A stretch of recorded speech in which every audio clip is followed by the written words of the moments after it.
And we begin tonight with breaking news in the case known as the boy in the box. Police will release new details this Thursday about the decades-old cold case in Northeast Philadelphia. Hey guys, welcome to my channel where we talk about all things true crime, crazy and unknown historical events, ghost phenomena, and more.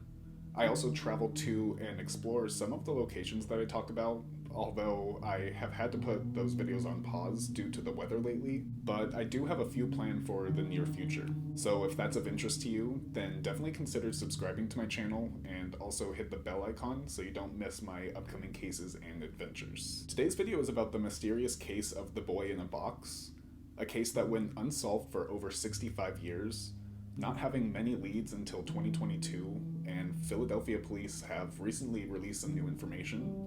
Recently, when I was doing my research for another video, I came across an article about the mystery of the boy in a box being solved, and I immediately saved the article to review later. Reports differ slightly from article to article, so I'll do my best to tell the information in a concise way, but let's waste no time and jump right into the case. Whether you have heard of this one or not, buckle up because it is a wild ride.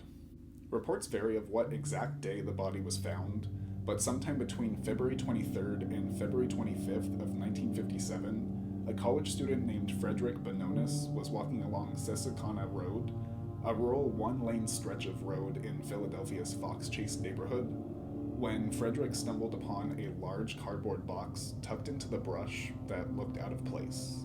One report states that when he looked inside of the box at first, he thought it was just a doll, and he just left the area, only to return a few days later after he heard about a missing girl, and that's when he realized that it was actually the body of a battered and malnourished young boy. Immediately he called the police. Other reports, however, claim that he knew it was a body from the get-go, and he didn't report the discovery for a few days because he was scared that he would get in trouble for being in the area to spy on girls in the neighborhood. Whatever the case is, he reported the body to authorities and the mystery began. Police responded to the brush area where the boy had been dumped inside a box that once held a JCPenney bassinet.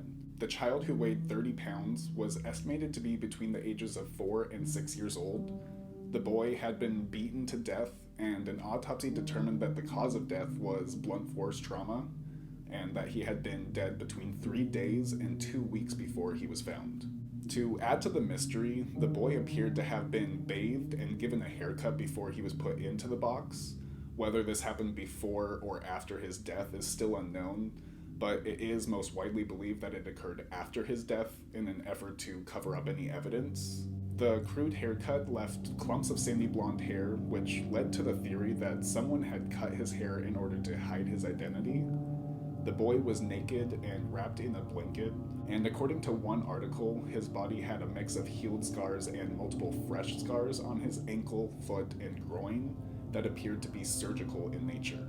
The article also stated that both feet and his right hand were pruny, indicating he had been in water at some point, either before or after his death. Police launched a huge investigation into the boy's death that would span more than 6 decades, always seeming to lead to dead ends. Shortly after his body was found, 400,000 posters were printed about the child and posted everywhere around Philadelphia. Copies of the poster were also inserted into residents' gas bills. Artist renderings were made showing what the boy may have looked like before his death, and police also dressed his body in children's clothes, taking pictures and making those images public, hoping someone would recognize him, but to no avail. William Kelly, who was a civilian worker for the Philadelphia Police Department, spent countless hours scouring birth records from local hospitals, comparing the footprints on record with the unknown boys, but he was unable to identify the child this way. A few months later, in the summer of 1957, the boy was buried in a potter's field. However, detectives did pool together resources to buy him a grave marker, which said, "Heavenly Father, bless this unknown boy." If you don't know what a potter's field is, it is just a term that refers to a section of a graveyard where the graves are unmarked. You may have also heard the term potter's grave in recent years because in some places like New York, people were dying at such a high rate due to the virus that there wasn't the time or the resources to properly bury an individual, so they were put into mass potter graves. One man came forward shortly after the discovery of the body in 1957 and told police that he was driving along Susquehanna Road on February 23rd when he spotted a woman and child standing next to a vehicle that he thought might have broken down. The woman was reaching into the trunk for something as he passed by, and he pulled over to offer help, but the pair were silent, and instead of responding, they just turned their backs to him. Later, the man reported that he believed they were trying to conceal the vehicle's license plate by doing this. The woman and child were never identified, but the spot where the man allegedly saw the car was just yards away from where the boy was found later on. The most intriguing tip came almost 40 years later in 2002 from a woman who identified only as M.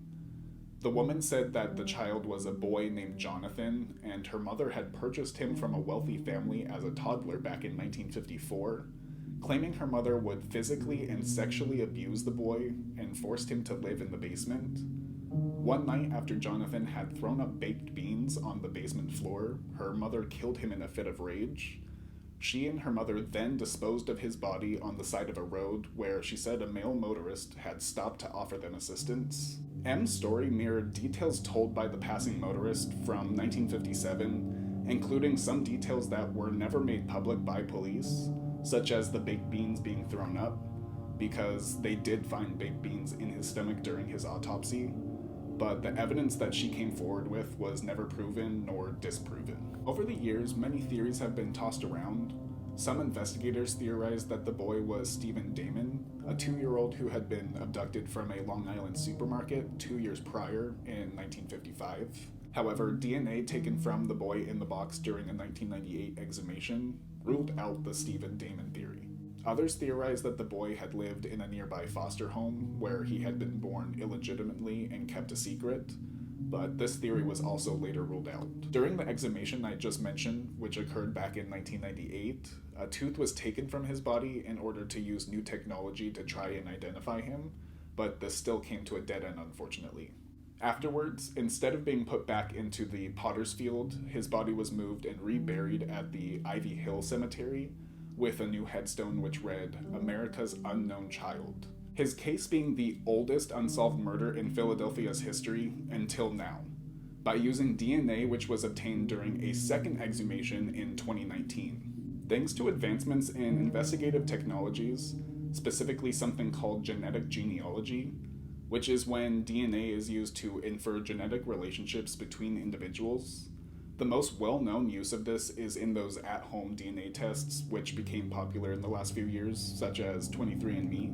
Investigators were able to use genetic genealogy, and in December of 2022, they traced the child to a prominent family in the Delaware County, finally identifying him as 4-year-old Joseph Augustus Zarelli. Ultimately, this discovery was made by uploading his DNA to a genetic database, which led detectives to relatives on his mother's side.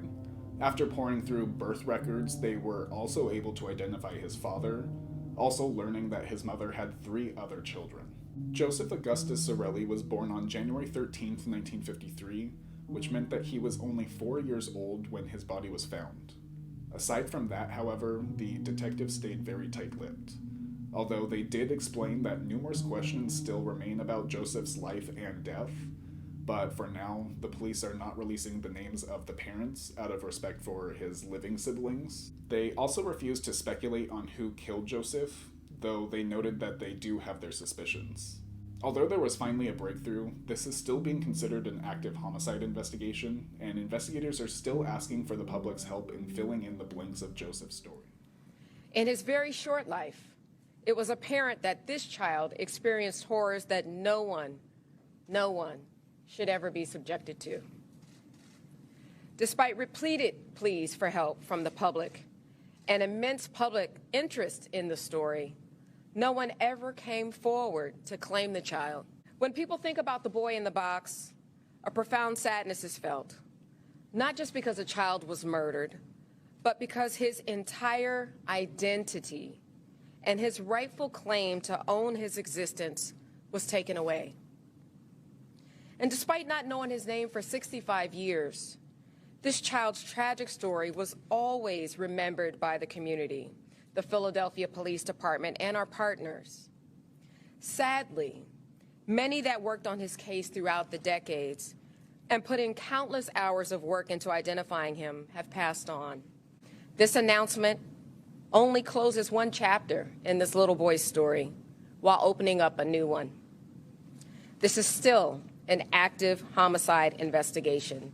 And on April 24th of 2019, an additional court order was obtained to have the child's remains exhumed once again. Forensic anthropologist Dr. Washburn examined the remains and was able to obtain the required amount of DNA to apply modern forensic techniques. Dr. Chu indicated that based on the facts presented and the conclusions of the genetic genealogists, the death certificate for the unknown child, OME number 57-0863, would be amended to reflect the child's birth name, Joseph Augustus Zarelli. Do we know who was responsible for Joseph's death? The answer at this time is unfortunately no. We have our suspicions as to who may be responsible, but it would be irresponsible of me to share these suspicions as this remains an active and ongoing criminal investigation. That's going to do it for today's video. I think this video is actually the first unsolved case being solved on my channel. Well, slightly solved, but learning his name is a huge step in this investigation. I'm interested to hear what you think of this case. Do you think that it'll be a long time before more information comes out? To be honest, I was extremely happy when I saw that there had been an update in this case. Unsolved cases are just honestly horrible for so many reasons, including the lack of closure for people close to the victims. Although this case was a little different in that regard. Depending on the information that gets released in the near future, maybe I can revisit this case and do an update video. But till then, definitely hit the like button if you learned anything from this video, and be sure to subscribe to the channel if you like this sort of content. Also hit the bell icon if you want to be notified of my upcoming cases and adventures. But as always guys, I appreciate any and all support, and I will see you in my next upload.